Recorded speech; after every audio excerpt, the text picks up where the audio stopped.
Pada hari ini Kemis Kliwon tanggal 30 September 2020 di pinggir Brantas depan DKT ada buaya.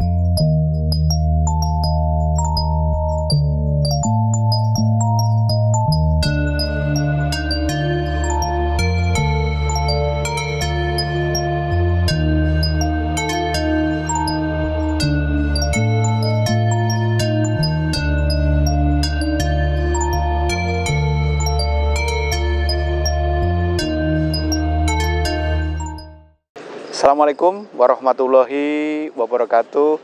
Rahayu Wilujeng Kalising Sabikolo.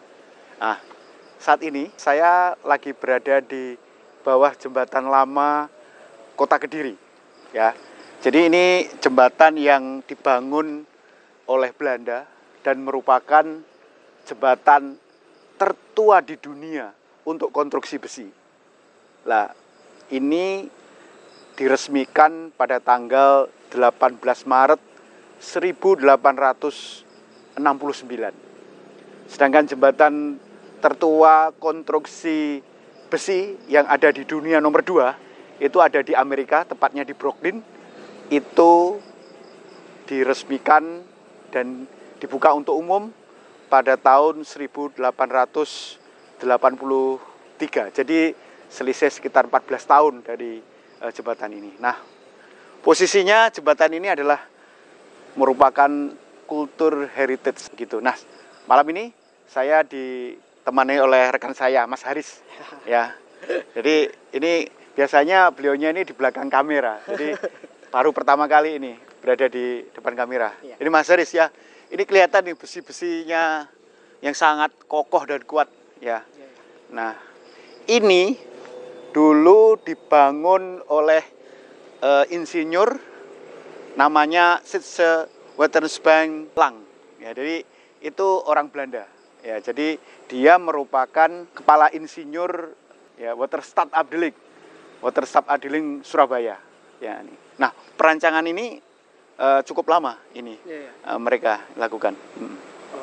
Oke, setelah tadi dijelaskan sama Mas Gi tadi, apakah dulunya jembatan ini yang ketika dibangun oleh pihak Belanda secara metafisiknya ada terjadi gangguan apa gitu? Oh ya, jadi ini sebetulnya dibangun mulainya 1865. Jadi setelah melalui berbagai ini ya, perubahan konstruksi. Awalnya konstruksinya adalah dari batu, jadi konstruksi dari batu, kemudian ada yang ingin merubah karena dianggap ketika konstruksi itu dari batu itu menghambat pergerakan air yang seperti itu. Nah, sehingga pada tahun 1865 oleh perancangnya ini itu diusulkan sebagai model dari konstruksi dari besi ini. Akhirnya muncullah yang seperti ini. Nah, sebetulnya mereka merancang untuk jembatan yang panjangnya 160 meter ini dan lebarnya 5,8 meter. Itu adalah mereka mau mengerjakan selama 2 tahun. Jadi diperkirakan 1867 selesai, tapi kenyataannya 1869 baru selesai. Jadi molor 2 tahun. Dan itu secara catatan sejarah dari orang Belanda, itu banyak permasalahan non teknis yang mereka hadapi pada saat pembangunan ini. Karena ini satu-satunya yang dulu yang bisa menghubungkan antara wilayah Jawa bagian barat, Madiun dan sebagainya ke bagian timur, termasuk ke Surabaya dan sebagainya. Ini satu-satunya yang pertama kali menghubungkan. Karena kan hampir dapat dikatakan Jawa Timur dibelah sampai dengan Surabaya di sana. Ya seperti itu. Nah, salah satunya memang terdapat informasi ya, semacam adanya penumbalan manusia yang seperti itu pada saat proses-proses pembuatan jembatan ini. Nah, memang kita pun tahu bahwa hampir rata-rata kalau kita di Indonesia ini mengetahui kalau ada sebuah kegiatan-kegiatan besar yang melibatkan konstruksi dan lain sebagainya, itu pasti ada kejadian, ya. Dan kalau kita lihat depan kita ini adalah jembatan Brawijaya yang terbaru. Kita lihat pada saat kita tahu pada saat prosesnya sebelum ini jadi terjadi kecelakaan yang cukup fatal yang menimpa seorang ibu-ibu dari PNS Ya itu apakah itu ada hubungannya dengan hal semacam ini mistis ya, kita tidak membahas itu pada malam hari ini. Cuma kita membahas ini, dan inilah salah satu warisan sejarah, cultural heritage itu warisan sejarah yang memang harus kita lestarikan. Ya. Konstruksi jembatan ini apakah masih sama persis waktu awal Belanda membuat? Iya, ini tidak pernah dirubah. Cuman pada tahun 1957 pada saat kalau terjadi letusan, ini sempat agak ditinggikan. Oh, berimbas. Ya, berimbas karena kan ada limpahan lahar yang masuk ke Sungai Berantas dan akhirnya menyebabkan ini harus ditinggikan. Jadi ditinggikan. Kalau dulunya awalnya dari permukaan rata-rata titik banjir tertinggi itu adalah sekitar 7,5 meter. Tapi sekarang kayaknya lebih ini. Karena pernah ditinggikan. Ini mungkin sudah ada 15 meteran ini. Ya, mungkin ditinggikan mungkin sekitar sampai 5 meter ke atas. Dan di sini sebelum ada semacam bendungan besar seperti bendungan Sutami, kemudian bendungan Karangrejo, maka daerah di sini adalah daerah banjir. Dan ini berapa kali diterjang banjir besar. Ya karena memang sangat derasnya Sungai Berantas ini yang berhulu di Gunung Arjuna sana. Sangat kokoh ya. Ya sangat kokoh. Ini sudah berapa kali diterjang banjir, cuma dulu yang pernah sampai miring itu adalah pagarnya yang bagian atas itu. Karena kalau sudah banjir, itu airnya itu sudah melebihi jembatan sendiri. Oh, naik melebihi jembatan. jembatan. Ya. Dan saya pada saat masih kecil sekitar tahun 75-77 itu masih mengetahui di sini memang daerah banjir. Terutama yang di Jalan Brawijaya ini setiap musim penghujan pasti rata-rata sulit untuk dilalui oleh kendaraan. Ya, seperti itu. Inilah dan ini merupakan sejarah yang sangat luar biasa. Dan pada tahun 1937 pada saat pernikahan Ratu Juliana ini pun dihias secara semarak. Ya seperti itu. Nah, apa mungkin ketika proses jembatan ini dibuat dari pihak Belanda juga memikirkan mungkin untuk jalur dagang dan sebagainya untuk mempermudah itu ya? Sepertinya seperti itu karena mungkin itu pada waktu itu tahun-tahun itu jalan-jalan darat sudah mulai terbuka. Tidak hanya melalui sungai karena memang Sungai Berantas ini merupakan jalur aliran utama sejak zaman-zaman kerajaan dulu. Jalur perdagangan utama karena memang dulu darat kan belum terbuka ya. Nah ini Sungai Berantas termasuk sungai yang cukup dalam dan bisa dilalui oleh kapal-kapal besar, kapal-kapal dagang. Dan di sini terbukti juga banyak misalnya penambang pasir atau siapa yang menemukan banyak harta karun di situ. Baik itu bentuk pusaka, emas, bahkan perahu-perahu kayu pada zaman itu banyak ditemukan di sini. Di Sungai Berantas ini. Dan ini begitu kokohnya, besi-besinya itu terhujam ke dalam tanah. Dan memang di tahun itu pada saat mereka mau memancangkan pertama paku bumi untuk pas tengah ini itu banyak masalah. Sulit. Jadi istilahnya teknisnya mesinnya nggak jalan dan sebagainya banyak terjadi. Ya, kalau kita lihat catatan-catatan dari Belanda. Nah, salah satu yang pernah teridentifikasi itu adalah di sini juga tempatnya siluman buaya putih atau ratu buaya putih yang pernah tercatat pada saat Belanda melakukan proses pembuatan ini antara tahun 1836 sampai tahun 1876 itu tercatat adanya semacam mitos buaya putih yang memang diakui oleh orang-orang masyarakat dan orang-orang Belanda sendiri. Orang Belanda juga mengaku. Iya betul. Dan sampai sekarang sebenarnya. Mungkin udah banyak tahu ya masyarakat Kediri tentang mitos buaya putih seperti apa. Saya mau menanyakan bagaimana awal mula dengan munculnya buaya putih itu dari mana? Ya, kalau saya coba untuk trace ke masa lalu ya gitu. Jadi pada saat itu kan Sungai Berantas ini konon tercipta oleh kekuatan dari Sang Empu Baradah pada saat membagi kerajaan Kahurupan menjadi Jenggala dan Panjalu ya. Dan buaya putih ini merupakan bagian dari kekuatan gaib yang pada waktu itu ikut disertakan di dalam kegiatan pembagian itu. Ya. Dan buaya putih ini adalah bagian dari negosiasi Empu Barada sendiri terhadap kekuatan Durga Mahasuramandini atau sebetulnya di sini juga pada waktu itu kekuatan Birawa Tantra itu begitu kuat. Jadi kekuatan Birawa Tantra yang di sini menyembah kepada Durga, ya itu meminta bagian kekuasaan untuk menguasai wilayah sungai yang ada di dalam sepanjang Sungai Brantas ini. Dan akhirnya atas negosiasi itu dan terjadi setelah pasca keonaran yang dibuat oleh Datu Dayu atau calon arang ya.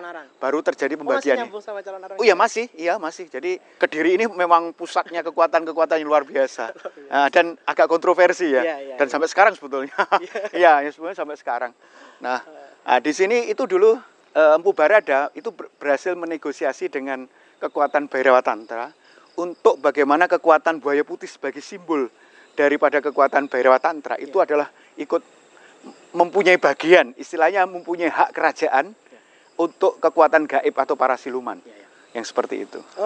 Kan Sungai Brantas juga salah satu sungai terpanjang di Jawa Timur lah ya Mas Ki ya. Iya, nomor 2 di Jawa. Jawa. Iya. Apakah buaya putih ini memiliki daerah kekuasaan sepanjang Sungai Brantas ini, apa memang di daerah Kediri aja apa di mana? Kan soalnya sungai kan sangat panjang. Ya betul. Jadi yang saya tahu dan mungkin yang nanti ini malam ini kita bahas ya. Itu yang saya tahu ada 3 teritori yang cukup besar. Ya ada teritorinya. Jadi satu aliran Sungai Brantas ini yang mulai dari daerah Batu Malang, Mutar, Blitar, kemudian Tulungagung, Kediri sampai pecah di Mojokerto jadi Sungai Mas dan Sungai Kalimas dan Sungai Porong itu. Ya. Itu ada ros-rosnya, ada ruas-ruas pembagian kekuasaan untuk buaya putih. Jadi tidak satu buaya putih menguasai semuanya, tidak. Oh. Ya. Nah, kebetulan di wilayah ini ya, tepatnya di daerah ini dan mempunyai kekuasaan antara daerah Kecamatan Ngadiluwe atau sebelum Keras atau sekitar pabrik gula Ngadirejo itu sampai wilayah Kertosono itu dikuasai oleh buaya putih yang bernama Raras Madu Brahmani. Itulah yang menguasai kekuatan di sini. Nah, itulah yang dulu mungkin pada zaman ini anak buahnya seringkali melakukan kontak ya pada saat pembangunan ini. Dan itu terjadi cerita-cerita di sepanjang masyarakat aliran sungai ini bahwa sebagian besar anak buah dari Nyai Raras Madu Brahmani ini kadang-kadang muncul ke masyarakat. Bahkan ada yang mengatakan pada saat hari raya mereka itu ikut ke rumahnya orang-orang. Pada saat saya kecil itu ada yang menceritai. Nah, salah satu tandanya bahwa dia adalah buaya yang sebenarnya bukan manusia, itu adalah tidak ada tekuan ininya. Oh, di bawah hidung ini? Ya, terus kakinya nggak ada lekuannya. Kalau orang Jawa mengatakan tidak ada kencetnya. Oh, lurus? Lurus saja gini. Nah, itu tandanya adalah buaya seperti itu. Nah, tapi itu dalam bentuk manusia. Manusia. Iya, tapi tandanya mereka tidak ada tekuannya di sini. Dan pada saat itu masyarakat juga sudah mengetahui. Tapi itu pun setelah mereka baru menyadari lah. Setelah ada yang pernah tahu misalnya ini orang ini kok asing, kemudian diikuti, ternyata habis itu dia masuk ke dalam Sungai Brantas. Ya, seperti itu. Nah, mereka akhirnya menyadari, oh ternyata itu adalah siluman buaya. Tapi itu terjadi artinya mereka juga mempunyai interaksi ya, walaupun ada semacam cerita-cerita mereka kadang-kadang membawa kalap seseorang. Yang misalnya posisi-posisi yang air tidak terlalu besar seperti ini misalnya.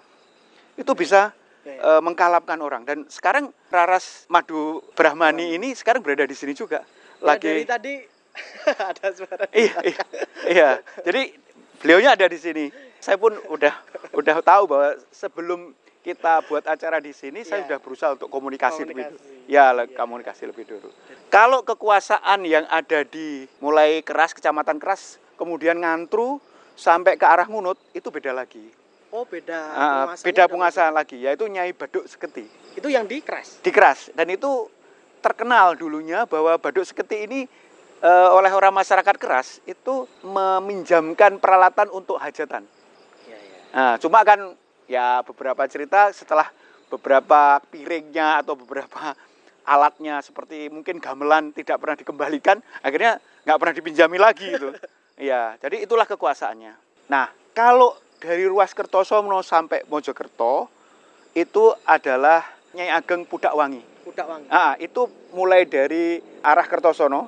Di sana ada kayak jembatan sungai gitu di Kertosono sampai ke arah Jombang. Kemudian Mojokerto itu adalah kekuasaan dari Nyai Ageng Brahma Ratnaningsih atau Nyai Ageng Pudakwangi. Iya. Ada 3 teritori. Yang saya tahu seperti itu. Dan ini adalah kekuasaan Nyai Raras Madu Brahmani. Dan Nyai Raras mengatakan, ini saya juga lagi komunikasi bahwa beliaunya memang dulu sudah mendapatkan izin dari Empu Barada, termasuk kepada Dewi Kilisuci sendiri, yang memberikan izin bahwa beliaunya boleh menempati kekuasaan di sini. Dan satu teritori, beliaunya mengatakan punya sekitar 800 tentara.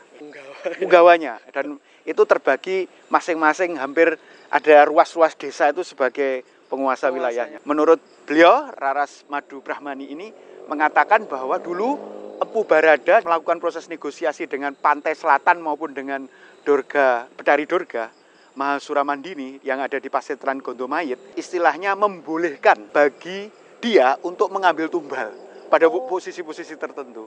Karena itu adalah kekuatan dari Bhairawa Tantra pada waktu itu. Tumbal manusia. Tumbal manusia yang seperti itu. Dikatakan bahwa yang terkena itu biasanya mereka itu ada semacam walatnya itu. Baik itu walat yang dilakukan oleh keluarga maupun pribadinya. Ya seperti itu. Nah, kemudian ya memang sudah banyak lah. Mungkin beliau mengatakan selama menguasai sudah sekitar 1000 tahun lebih ya di sini. Itu adalah ratusan orang yang sudah. Iya, jadi laki-laki perempuan dan rata-rata mereka banyak yang berusia muda, tapi beberapa yang tua. Tapi sebagian besar itu masih semacam remaja. Ya mereka kadang-kadang tidak lalai gitu, tidak tahu aturan, tata krama dan sebagainya. Pada saat mereka berada di Sungai Berantas, dipikir ini seperti kayak wilayah biasa saja. Tapi ini kan sebetulnya ada sebuah kerajaan besarnya. Nah makanya kalau kita lihat kerajaan dari Nyai Raras Madu Brahmani ini di sini, posisinya sebenarnya ini sudah masuk wilayah.